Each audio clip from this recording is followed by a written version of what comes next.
Vamos lá, vamos começar a nossa aula, módulo Z2, extra 2, página X2, caderno Y2.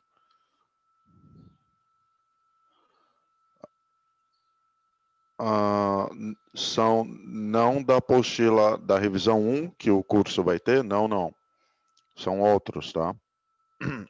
A não ser que, pode ser que algum bata, mas assim, seria uma boa de uma coincidência, tá bom? São exercícios extras que eu estou colocando. Então, não são da revisão 1, que a gente vai começar em novembro, não. Tá? Bem, vamos lá, gente. Vamos começar a nossa aula. Uma revisãozinha rápida aqui. Primeiro, termodinâmica, né? O nosso famoso que tal, quantidade de calor que entra. Pode ser desenvolvida em trabalho ou em variação da energia interna. Lembrando, o trabalho, eu estou falando de variação de volume. Variação da energia interna, eu estou falando de variação de temperatura. Se eu estiver considerando um ciclo, o ciclo significa um gás, ele sai de um ponto A, passa por vários outros pontos e volta para o ponto A. Se ele volta para o ponto A, a temperatura é a mesma que de quando ele saiu. Então, a variação da energia interna é zero, porque a variação da temperatura, no final das contas, é zero também. Isso significa que no ciclo, a quantidade de calor é igual, numericamente igual, ao trabalho, tá? É o mesmo valor. E o trabalho do ciclo é a área interna do gráfico PV. Se o ciclo for no sentido horário, o trabalho é positivo. Se o ciclo for no sentido anti-horário, o trabalho é negativo.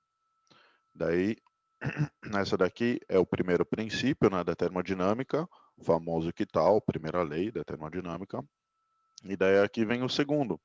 O segundo fala o seguinte para a gente: numa máquina térmica, se eu pego o calor de uma fonte quente, eu vou usar um pouco em forma de trabalho e eu vou jogar fora o restante para a fonte fria. E tem que sempre existir isso aqui, porque sempre vai existir isso, tá? Eu sempre vou jogar um pouco para a fonte fria. Isso significa que o rendimento, aquilo que eu uso de energia, nunca vai ser 100%. É impossível criar uma máquina térmica com 100% de rendimento. Se eu quiser analisar o rendimento de uma máquina térmica, eu vou olhar para o quanto eu usei de toda a energia que eu peguei.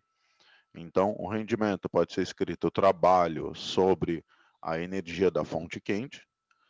E se aqui no trabalho eu coloco Q quente menos Q frio, né, porque é só passar o Q frio para lá, vira essa segunda formulinha do rendimento da máquina térmica, que é 1 menos Q frio sobre Q quente. Então, essas duas aqui servem para a máquina térmica real.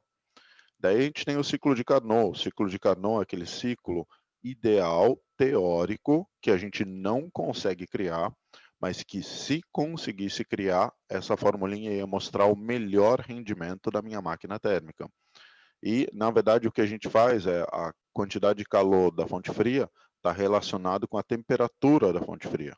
E a quantidade de calor da fonte quente está relacionado com a temperatura da fonte quente. Então, o ciclo de Carnot é 1 menos T frio sobre T quente. Esse ciclo ele é completamente teórico, isso significa que nenhuma máquina térmica vai conseguir ser criada em função do ciclo de Carnot, mas se fosse possível, esse seria o máximo rendimento. O vestibular adora falar do máximo rendimento da máquina térmica, tá? Então, ele está falando do ciclo de Carnot. Notem que para ter um rendimento muito bom, a gente tem que ter uma temperatura fria bem pequena e uma temperatura quente muito grande. Com maior for a distância entre essas duas temperaturas, menor vai ser esse númerozinho aqui. E quanto menor for 1 menos esse número que é pequeno, vai ser um rendimento maior. Então, para ter um rendimento bom mesmo, eu preciso ter uma temperatura fria muito pequena e uma temperatura quente muito alta. Com maior for a diferença entre esses dois, esse número vai ficar pequenininho e o rendimento do ciclo de Carnot vai ficar elevado. Ok? Beleza, agora vamos para a parte de ondulatória. Nosso famoso vem lamber ferida, que quando eu estiver considerando a onda numa corda, eu posso escrever a equação de Taylor, que é V igual a raiz de tração sobre a densidade. Essa densidade é uma densidade linear, tá? Essa densidade aqui, ela é massa sobre comprimento. Tá? Não é massa sobre volume, é uma densidade linear, porque a gente está analisando a corda. Na reflexão, eu tenho o ângulo de incidência é igual ao ângulo de refração. Na refração, eu tenho duas formas, o famoso não sei, né, que é o nosso LSD, e o N do meio é C sobre V do meio, C é a velocidade da luz no vácuo, que vale 3 vezes 10 a oitava. Tá? Fenômenos ondulatórios. A gente tem reflexão, refração e interferência. Na reflexão, comprimento de onda não muda, frequência não muda, velocidade não muda, amplitude não muda. O que pode ocorrer, a única coisa na reflexão que pode, não é que é certeza que vai ocorrer, é a inversão de fase. Na refração, o comprimento de onda muda, a frequência não, a velocidade muda, a amplitude não e a inversão de fase não ocorre. Na interferência, comprimento de onda não vai mudar, a frequência não muda, a velocidade não muda, a amplitude muda e a inversão de fase não ocorre. Agora, precisa decorar a constante da velocidade da luz? Sim. Esse C, que é 3 vezes 10 oitava, tem que saber para o vestibular. Tá? A maioria deles passa para vocês, mas tem que saber porque tem vestibular sacana que não coloca. Tá? Então, a velocidade da luz no vácuo, 3 vezes 10 oitava, que é esse Czinho aqui. Tá? Tem que saber sim. É importante saber ele. Ok. De nada. Mudanças nas frentes de onda. A difração é uma mudança nas frentes de onda ao encontrarem um obstáculo ou uma fenda. Vai ocorrer difração quando uma onda estiver tentando passar por um furinho, por um obstáculo.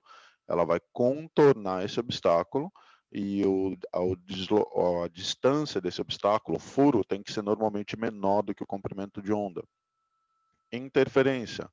Interferência por diferença de percurso, a gente viu uma formulinha, ó, ΔX é N lambda sobre 2. Esse N pode ser par, e daí a interferência vai ser construtiva, se tudo estiver em fase, e o N, se for ímpar, a interferência é destrutiva. Tá? Então, ΔX é só uma diferença de percurso, tipo, a onda 1 andou 5 metros, a onda 2 andou 7 metros, então é 2 a diferença de percurso, né? Porque uma andou 5, outra andou 7, então a diferença é 2. Então esse ΔX é fácil de calcular, normalmente é visual ali no exercício que ele está passando para vocês. E o N vai mostrar para a gente se a interferência é construtiva ou destrutiva. Então, tirem um print aqui, gente. Esse é o primeiro slide de teoria. Eu vou colocar mais um, que na verdade vocês já viram esse outro slide, que é com relação aos harmônicos na corda, no tubo aberto e no tubo fechado. Então, print todo mundo. E vamos lá. Corda sonora, a gente tem tubo aberto e a gente tem também o tubo fechado. Na corda, FNV sobre 2L, ou então a equação de Lagrange-Helmholtz, que eu pego essa velocidade e coloco a fórmula de Taylor. E o T é a tração, e o ρ é a densidade linear, que é massa sobre comprimento.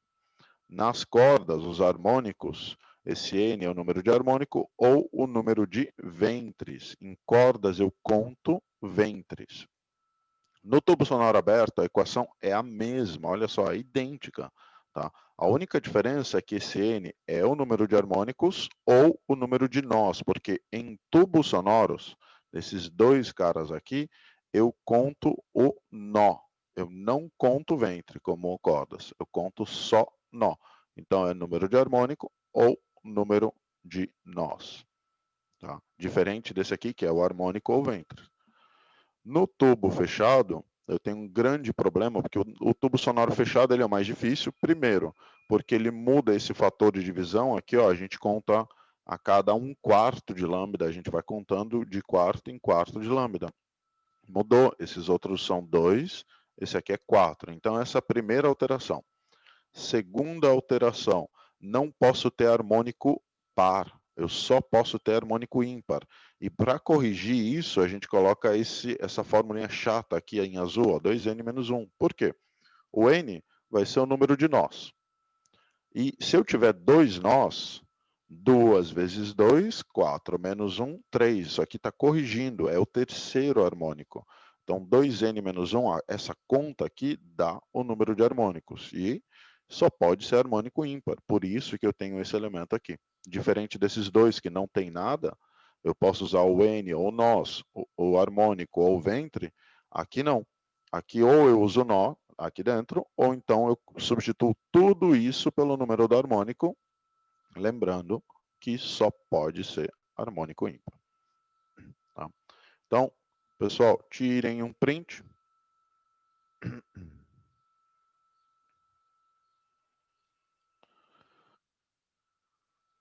Ok, e vamos lá. Vamos para o primeiro exercício. A seguir, temos uma forma de enunciar o segundo princípio da termodinâmica. É impossível construir uma máquina térmica operando em ciclos, cujo único efeito seja retirar calor de uma fonte e convertê-lo integralmente em trabalho. Por extensão, esse princípio nos leva a concluir que o que ele está falando aí é o segundo princípio da termodinâmica, né? Esse que quente igual a trabalho mais que frio. Significa o quê?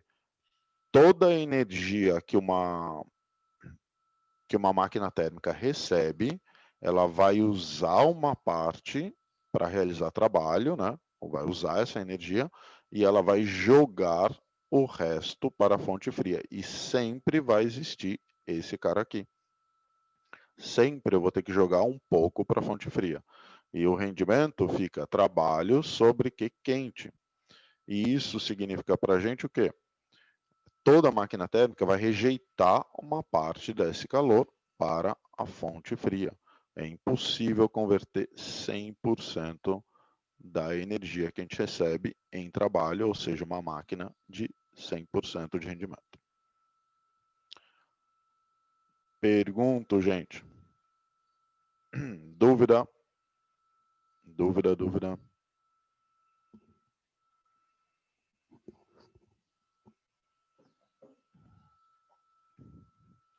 Não? Tranquilo? Ok.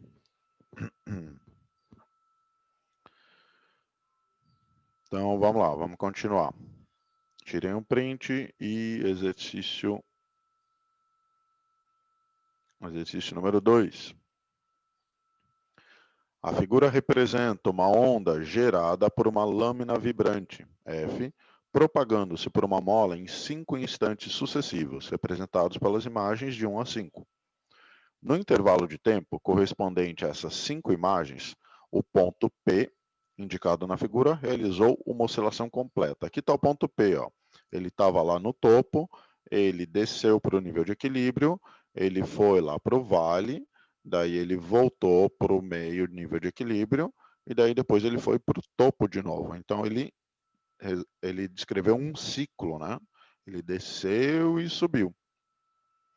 Sabendo que o intervalo de tempo decorrido entre a configuração indicada na figura 1 e a indicada na figura 5 foi de 1,2 segundos, a velocidade de propagação dessa onda na mola é de... Pessoal, o exercício falou para mim que tudo isso ocorreu, ó, ele desceu, ele foi até a parte mais baixa e depois ele subiu, e isso demorou 1,2 segundos. Esse é o tempo que levou para ele completar um ciclo. Para completar um ciclo, período, né? Tempo para um ciclo, período. Então, período vale 1,2 segundos. Se você olha bem na figura, ele está mostrando para a gente a distância total de uma onda completa. Então, de um ponto máximo até outro ponto máximo. Então, no final das contas, na figura, ele está nos dando quanto vale o comprimento de onda. Então, ele deu período e ele deu lambda. O exercício está pedindo para a gente velocidade. Velocidade é lambda sobre período, 1,8 dividido por 1,2. 1,8, 18 dividido por 12 dá 1,5, né? Mesma coisa que 3 dividido por 2, 1,5. Alternativa certa, letra E. Então, resultado final, letra E. Pergunto, dúvida, dúvida.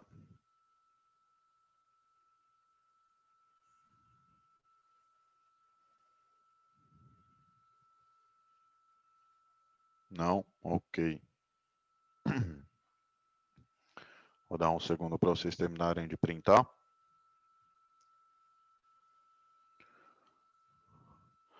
O harmônico é quando está tocando uma frequência específica numa corda ou num tubo sonoro, e essa corda, esse tubo sonoro, criam ondas estacionárias, ou seja, a onda ela para de se propagar pelo fio, pela corda, e ela só começa a vibrar para cima e para baixo.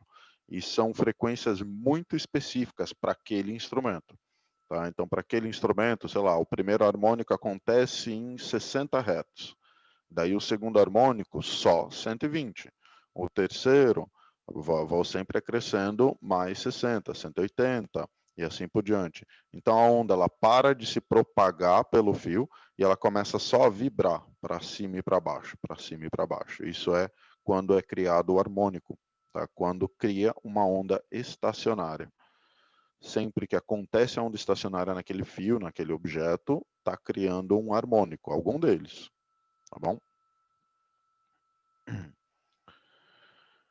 De nada, imagina.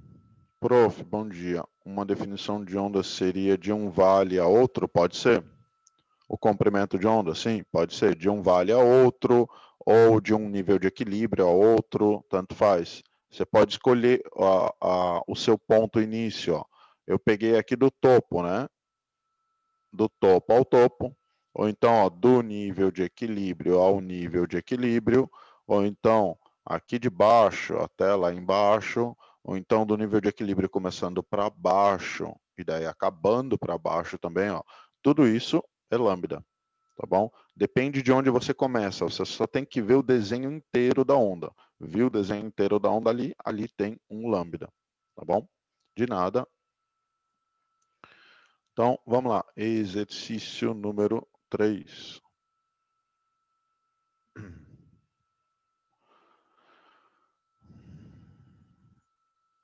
A figura representa as compressões e rarefações do ar sucessivas e periódicas causadas por uma onda sonora que se propaga com uma velocidade de 340 metros por segundo. Então, eu tenho regiões de compressão, de rarefação aqui. Considerando que a distância entre dois máximos de compressão consecutivos seja 85 centímetros, a frequência dessa onda sonora é. Então, ele falou: olha, aqui é um máximo, aqui também é um máximo. Isso significa que dentro disso eu tenho uma onda completa. E ele falou que a distância entre dois máximos é 85 centímetros. Então, no final das contas, ele está falando, olha, o lambda é 85, que é a distância entre dois máximos, ou 0,85 metros, né? Porque a gente tem que colocar no sistema internacional, tem que colocar em metros. Então, isso aqui é um lambda, e ele falou que a velocidade é 340. Pessoal, ele deu V, deu lambda e está pedindo a frequência dessa onda. V em lambda inferida, a velocidade é 340, o lambda é 0,85. Vamos dividir 340 por 0,85. A frequência é V sobre lambda, né? E 340 dividido por 0,85 dá 400 Hz. Então, 400 Hz, alternativa certa, letra D.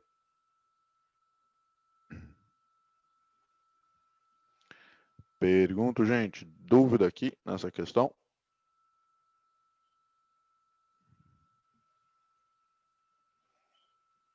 Não?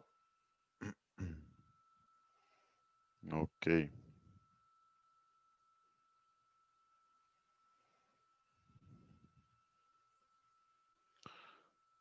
Vamos continuar então. Exercício número 4.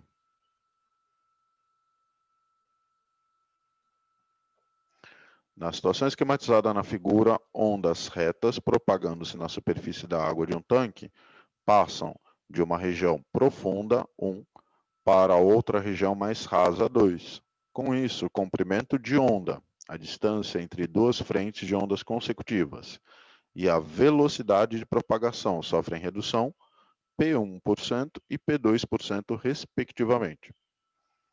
Aponte a alternativa em que os valores de P1 e P2 estão corretamente indicados. Adote, se necessário, seno de 37 igual a cosseno de 53, né? São complementares, 0,6, e seno de 53 igual a cosseno de 37, 0,8. Primeira coisa, está ocorrendo, a onda está vindo de um meio, indo para o outro, então está ocorrendo refração. Só relembrando um item da refração,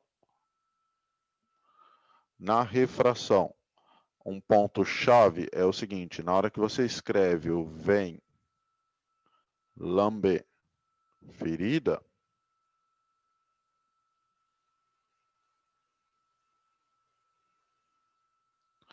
esse cara aqui, ele não muda. Opa, errei. Se esse cara não muda, gente, tudo que acontecer com o lambda acontece com o V. E vice-versa. Tudo que acontece com o V acontece com o lambda. Igualmente, porque o F é fixo, o F não muda. O F não muda na reflexão, o F não muda na refração. O F é ótimo, porque reflexão ou refração ele fica inalterado, a frequência não se altera nesses dois casos.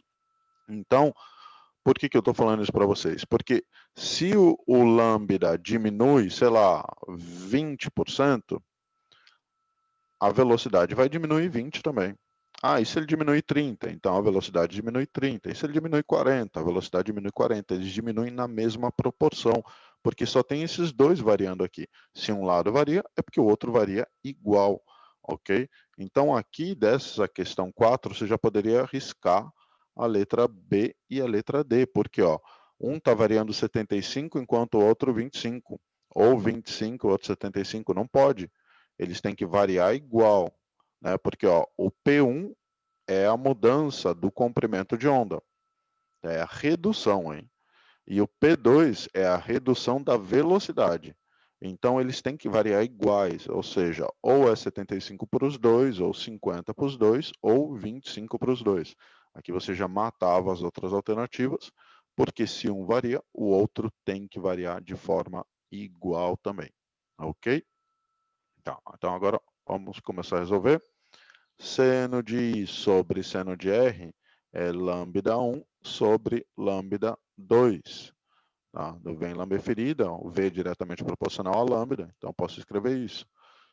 O seno de I é seno de 53, seno de R é seno de 37, igual a lambda 1 sobre lambda 2, seno de 53 é 0,8, seno de 37 é 0,6. Então eu posso escrever que o lambda 2 é 3 quartos, né? Passo o 0,6 para lá, o 0,8 para lá, 3 quartos de lambda 1. Ou seja, ele é 75% de lambda 1. Mas o exercício não está querendo quanto que vale, quanto que sobrou. Ele está querendo saber quanto que reduziu.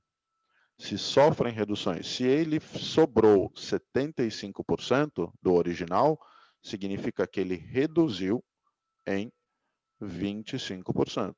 Então, o comprimento final é 25% menor que o inicial. Daqui, você já não precisaria fazer mais conta. Por quê? Se o lambda 2 reduziu em 25%, a velocidade 2 vai reduzir em 25% também da original V1. Tá? Não precisaria provar o resto, você já poderia marcar aqui a alternativa certa, a letra E, Mas, vamos lá, vamos mostrar. Ó. V2 sobre V1, lambda 2 sobre lambda 1. Aqui, lambda 2 sobre lambda 1 é 3/4, né? Então, 3/4, e isso dá V2, 0,75 de V1, velocidade também diminui em 25%. E isso dá a alternativa certa, letra I. Então, letra E, resposta final desse exercício. Pergunto, dúvida?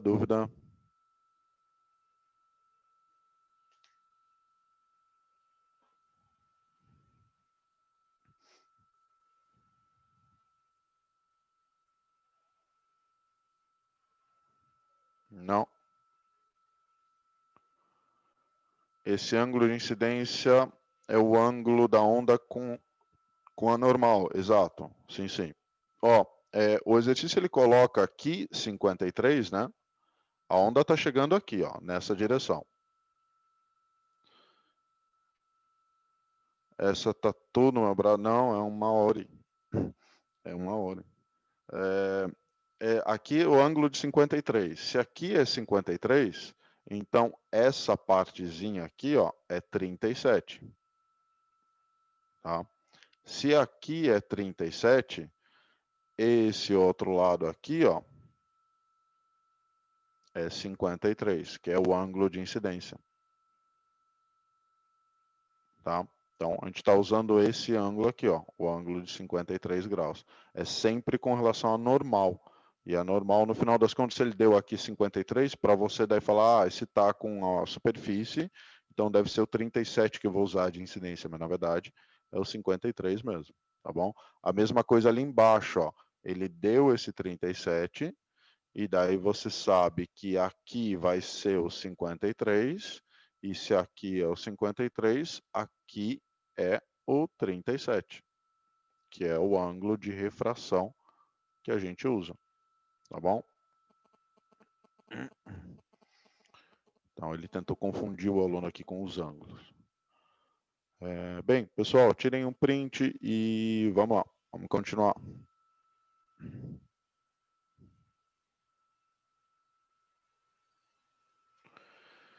Quinto exercício. O trombone de Quincke é um dispositivo experimental utilizado para demonstrar o fenômeno da interferência de ondas sonoras. Uma fonte emite ondas sonoras de determinada frequência na entrada do dispositivo. Essas ondas se dividem pelos dois caminhos, ADC e AEC, e se encontram no ponto C. A saída do dispositivo onde se posiciona um detector, o trajeto ADC pode ser aumentado pelo deslocamento dessa parte do dispositivo. Com o trajeto ADC, que é o lado esquerdo, né, igual ao do lado direito, AEC, capta-se um som muito intenso na saída. Pessoal, quando ele fala que o som é muito intenso, ele está falando que está ocorrendo uma interferência construtiva, ok?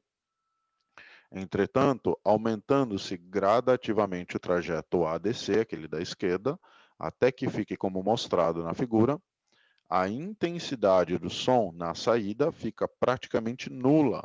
Se a intensidade do som ficar nula aqui no detector, significa que está ocorrendo nesse momento uma interferência destrutiva. Tá? Dessa forma, conhecida a velocidade do som no tubo, que é 320 metros por segundo, é possível determinar o valor da frequência do som produzido pela fonte. Então, aqui eu tenho um som, ele quer saber quanto vale a frequência. Primeira coisa importante é, o som do lado esquerdo vai 40 centímetros e depois volta 40 centímetros. Então, para sair pelo detector. Então, no final das contas, ele tem um percurso de 80 centímetros. O som do lado direito vai 30 e depois volta 30. Ou seja, ele vai percorrer uma distância de 60 centímetros. Por que eu estou chamando a atenção disso? Porque o som vai e volta. O aluno, quando olha para essas duas distâncias, ele fala, então a variação do percurso é 10. Está errado? Não é 10. porque se vai 40 e volta 40, andou 80. Vai 30 e volta 30, andou 60. Então, olhem a variação do percurso aqui, a diferença de percurso entre os dois. A diferença de percurso entre os dois vai ser de 20 centímetros, tá? Delta X é 20 centímetros. Então, quem quiser tirar um print agora, tirem aí, porque vocês não têm, né, a teoria e a resolução vai estar no outro slide, tá bom? Terry, a curvinha, ela a priori, ela conta, mas essa curva aqui é idêntica a essa outra aqui. Então, não é ela que vai fazer a diferença, tá bom? Porque a espessura dos dois é a mesma. Então, por ser igual aquelas duas, a distância entre o tubo de cima e o tubo de baixo ter a mesma distância, ela não vai fazer diferença para a gente, tá bom? Só por isso. Normalmente eu contaria todo o caminho, todo o percurso, mas como é igual para os dois lados, no final das contas eu posso fingir que ela nem está ali, só porque é igual, tá? Por ser igual, esse vermelho com esse vermelho não vai modificar a diferença de percurso. De nada, de nada. Ok, então print e vamos lá.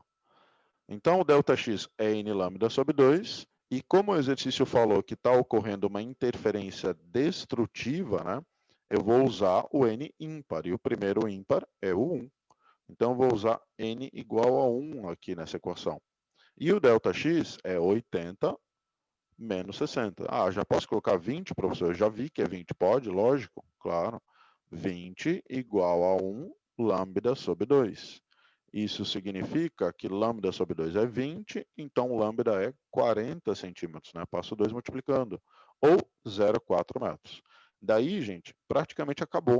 Por quê? Se ele me deu velocidade e eu achei o lambda, vem lamber ferida, e a gente resolve o exercício, né? A velocidade ele deu, 320 metros por segundo, está no texto. O lambda vale 0,4, deixa eu até grifar esses dois caras aqui. Lambda e V, quem tem V lamber, acha ferida. Então, ferida é V sobre lambda, 320 por 0,4. Isso dá 400. Sim. É um tubo aberto, isso mesmo. É um tubo aberto. Tá? Exato. Isso mesmo. Perfeito, Gui. Isso aí. Então, frequência 400 Hz, alternativa certa, letra I. Então, letra I, resposta final. 300, é verdade, é 800, né? É verdade. 320 dividido por 0,4 é 800. Deixa eu corrigir aqui no... Peraí, cadê?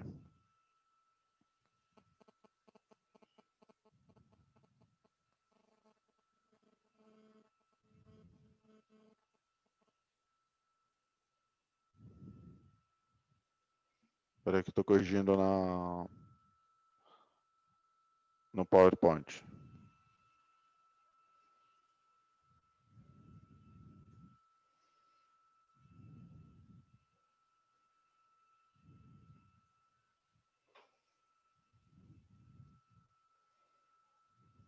Aqui, agora foi. Tá, pronto, show.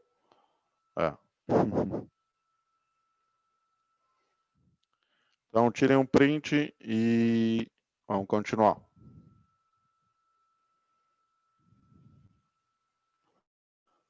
Deixa eu ver quantos exercícios ainda tem. 1, 2, 3. Tem mais 3 exercícios, tá? Vamos ver quantos a gente consegue fazer.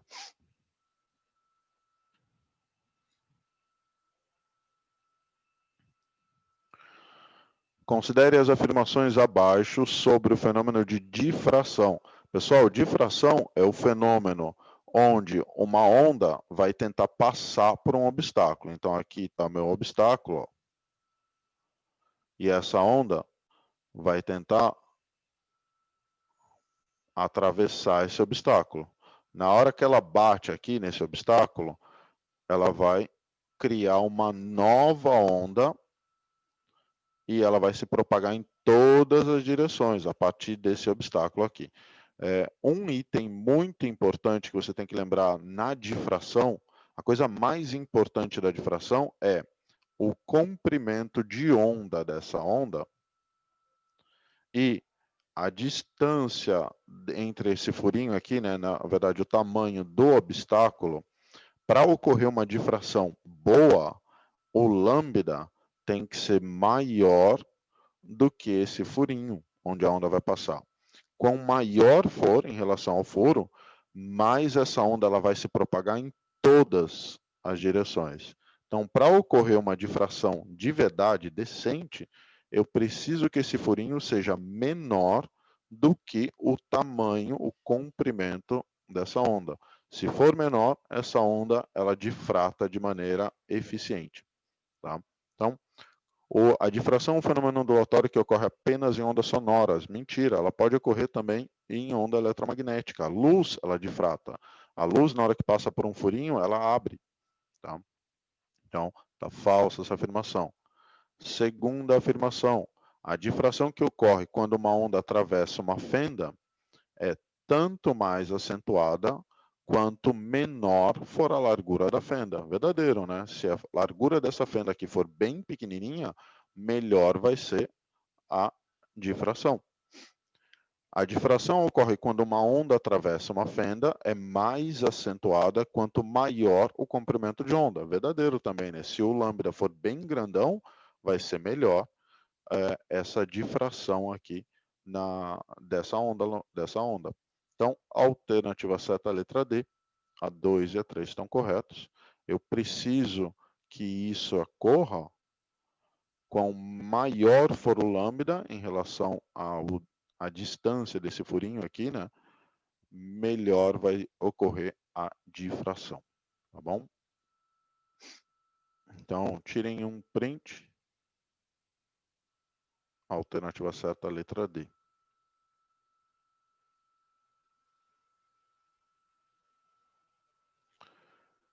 E vamos lá. Próximo exercício.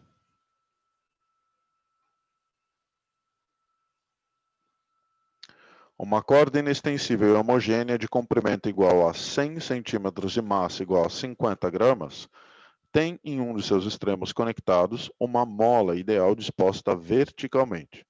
O outro extremo da corda está preso a um corpo metálico de massa Mzinho, suspenso verticalmente conforme indicado na figura abaixo.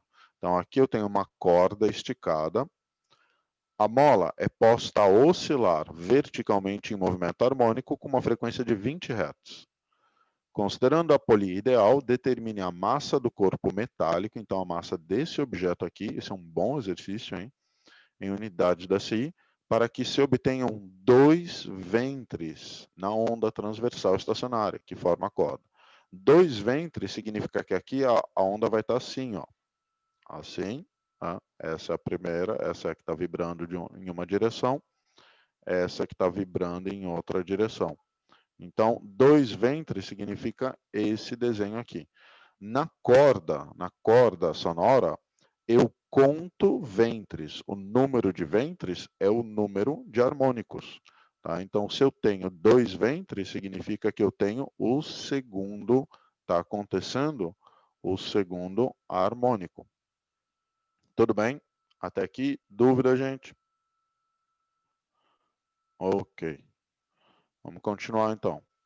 Aqui está o meu segundo harmônico, ó, uma frequência de 20 Hz. E daí, o que, que eu vou fazer? Como o exercício falou que o L é de 1 metro, aqui, se vocês separarem bem, no segundo harmônico, a gente tem uma onda completa aqui dentro. Ó. Isso daqui é o desenho perfeito de uma onda. Então, o lambda é nada mais, nada menos do que o comprimento do fio. Então, o lambda é 1 metro. Como o exercício ele nos deu a frequência, se eu tenho lambda e tenho frequência, 1 vezes 20, eu tenho a velocidade. Deixa eu marcar todos os itens importantes que eu estou obtendo aqui. Então, eu tenho lambda, eu tenho velocidade. O que mais? Eu vou precisar da densidade dessa corda. A densidade é massa sobre comprimento. A massa é 50 gramas, o comprimento é 100 centímetros. Se eu coloco isso em quilograma, dá 0,05 dividido por 1. Então, fica 0,05 quilograma por metro. Essa é a densidade linear do fio. Deixa eu até escrever aqui.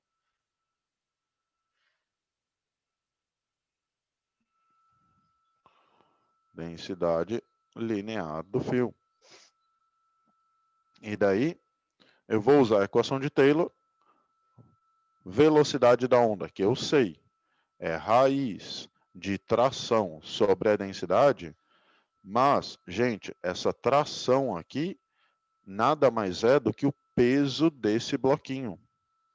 Então, tração igual ao peso desse objeto que está pendurado. Então, a tração vai ser igual a M, esse M aqui, que é o que eu quero descobrir, vezes G. Então, velocidade, que é 20, é raiz de tração, que é mg, dividido por 0,05, que é a densidade do fio. Aqui, a gente pode colocar tudo ao quadrado, né? Então, esse 20 vai ficar ao quadrado, essa raiz vai sumir.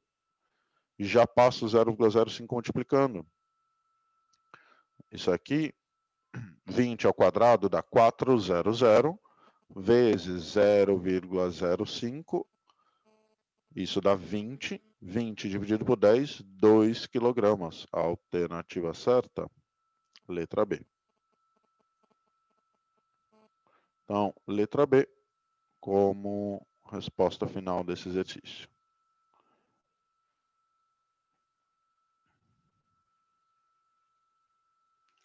Pergunto, gente. Dúvida, dúvida? Não? Tranquilo?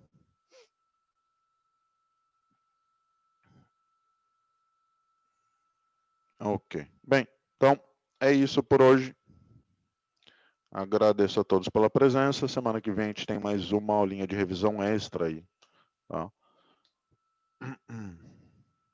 Tchau, pessoal. Tchau, tchau. Até semana que vem. Obrigado a vocês. Tchau, tchau.